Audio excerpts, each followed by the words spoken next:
Hey there, I'm Judah Vitale, functional nutritionist and educator, and I want to talk to you today about something really unique, and it's called the glymphatic system.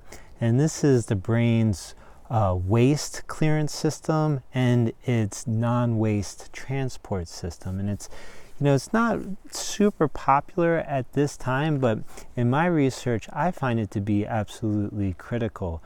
And I just wanted to share a few things about it, and hopefully it will benefit you in the way that you approach your clients and your patients. And the name glymphatic comes from two different things. It comes from the glia cells of the brain and the lymphatic system. And so the glymphatic system is this combination of glia cells and the lymphatic system. So you can look at it like the brain's lymphatic system, technically. And so when we're awake during the day and we're taking in sense stimuli and we're having thoughts and we're thinking and we're using our brain, our neurons produce waste, right? Like any cell does. They produce debris.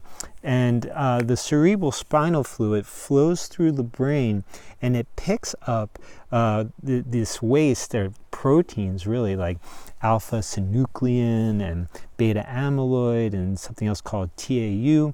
And these are waste products that we know now today that if they accumulate in the brain can be a contributing factor to neurodegenerative diseases like Alzheimer's disease and Parkinson's.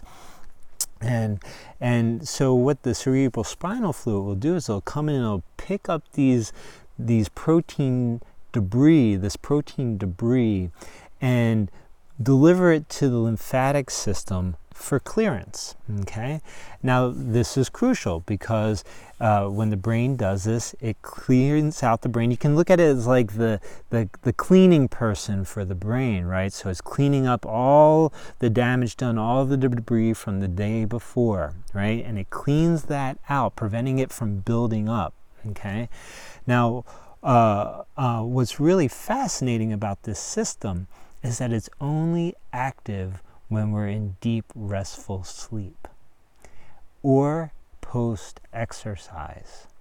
Those are the two times that the glymphatic system is most active. So, just to kind of like give you a little bit of understanding around this is that that when you have people coming to you, like I do, who one of the easiest first questions that you can ask when you're doing a history review or history intake on somebody is, how do you sleep at night? Because if a person isn't sleeping well at night, if they're not getting deep, restful sleep, if they're not dropping in to REM sleep, what's happening is that glymphatic system is not kicking in adequately. And the protein debris or the waste of the neurons is going to build up. And it creates this plaque called amyloid beta plaque. And that is a contributing element to Alzheimer's and Parkinson's. So one of the foundational elements to overall health in my perspective is sleep. And getting a rhythm to sleep, making sure that the people you work with get to sleep at a certain time every night without distractions, doing whatever needs to be done to improve the quality of their sleep. And by improving the quality of sleep, what happens is you get this glymphatic system acting or working efficiently. And in addition to restful sleep, making sure that they exercise, because restful sleep, deep restful sleep, and exercise enhance the waste clearance system of the brain, the glymphatic system. And I don't know if you're noticing this, but what I'm seeing more and more, and the literature is showing this, is that there's an increase in neuroinflammation and neurodegenerative disease processes. And we can really tie that to a variety of things, everything from blood sugar dysregulation to gut-brain axis dysfunction or poor communication between the gut and the brain, stress, and poor sleep, lack of rhythm in life, lack of exercise.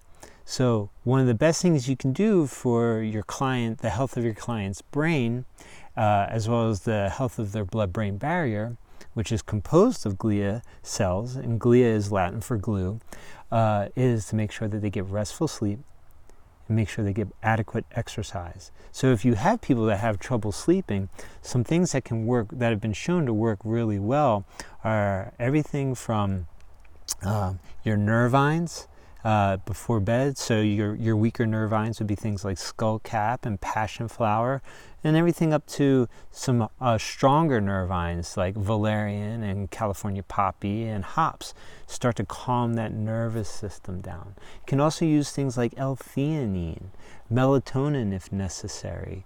And melatonin, the raw material for that is serotonin. Serotonin converts into melatonin, so you want to make sure that serotonin levels are adequate, and that requires stable blood sugar, adequate protein intake, and so reducing stress at night. So working with mind-body awareness techniques before they go to bed, like heart math, meditation, deep breathing techniques, and doing whatever you can to encourage your clients or patients to take sleep really seriously. Turn the screens off 2 hours before bed, really important. We know that disrupts sleep. So, sleep, absolutely foundational to overall health. It's one of my foundational 5 that I look at for the health of my clients and patients, and I hope that it will be for you too. I hope this has been of benefit to you, and I hope you have a nourishing day.